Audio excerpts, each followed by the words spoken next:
I still remember the sound of the gut-wrenching crunch of metal meeting metal. It was the kind of noise that makes your heart stop for a second. I ran outside, my coffee still in hand, and there she was, a Karen, the self-proclaimed queen of the Hope, standing beside my brand-new midnight blue Mustang, her SUV's front bumper buried deep into its side. She didn't look scared. She didn't look sorry. She just crossed her arms and said, "Well, maybe next time you'll park in her driveway like everyone else." That was the moment I knew I wasn't dealing with a simple neighbor. I was dealing with Karen, the neighborhood tyrant.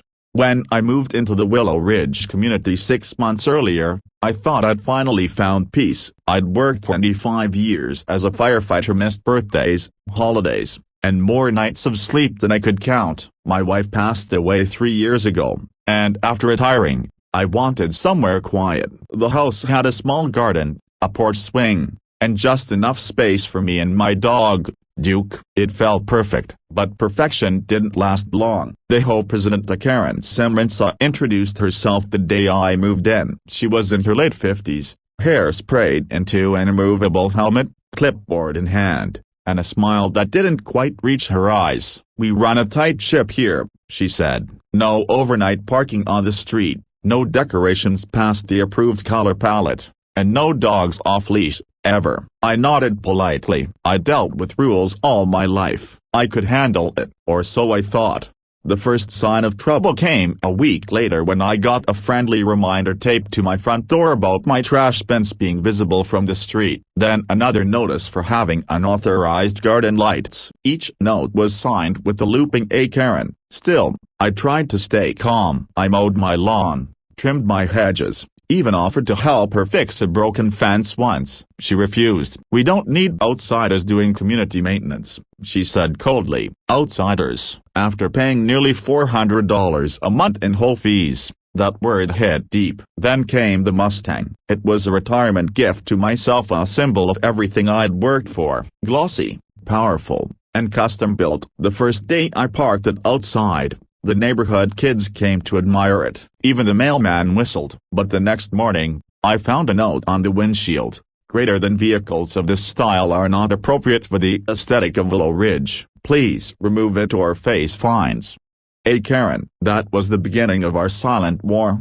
For weeks, she made my life a nightmare. She'd photograph my car daily, file parking violation reports, and once even claimed it was leaking oil, though I proved it wasn't. I caught her more than once peering into my windows, pretending to check for structural compliance. But I didn't bite. I'd seen worse people in my firefighting days. I told myself, don't fight fire with fire, until the day she smashed my car.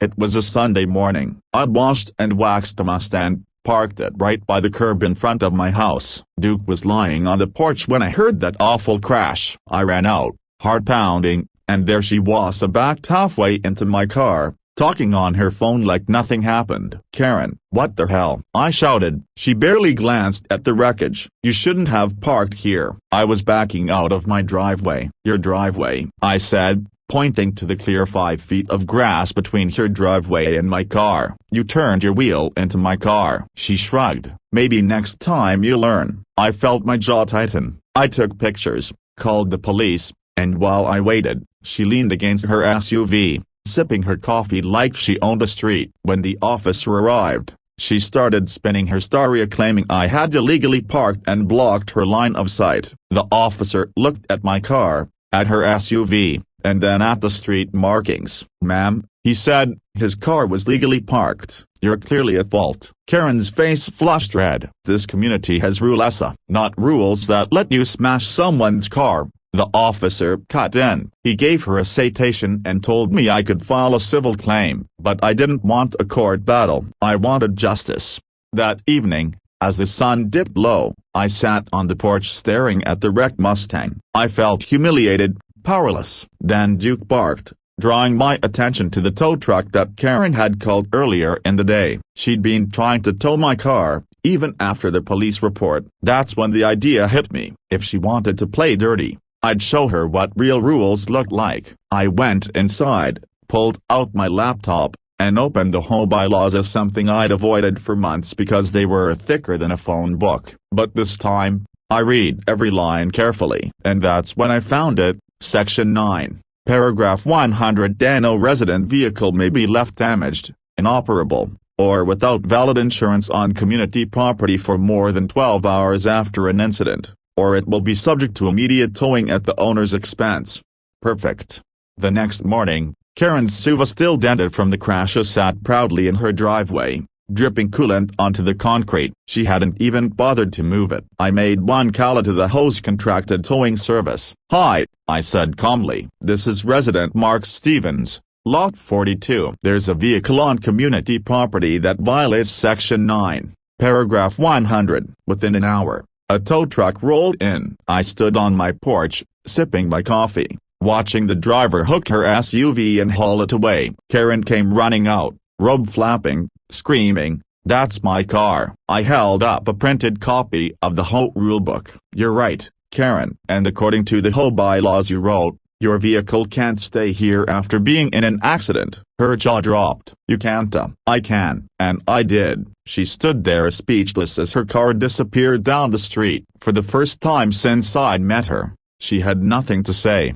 The next week, the whole board called an emergency meeting. I showed up, calm and polite, with copies of the police report and my photos. Karen tried to twist the story again, accusing me of harassment, but the board members had seen enough of her antics. "Karen," one of them said, "you've gone too far. Damaging property and misusing HOA authority are grounds for removal." And just like that, they voted her out.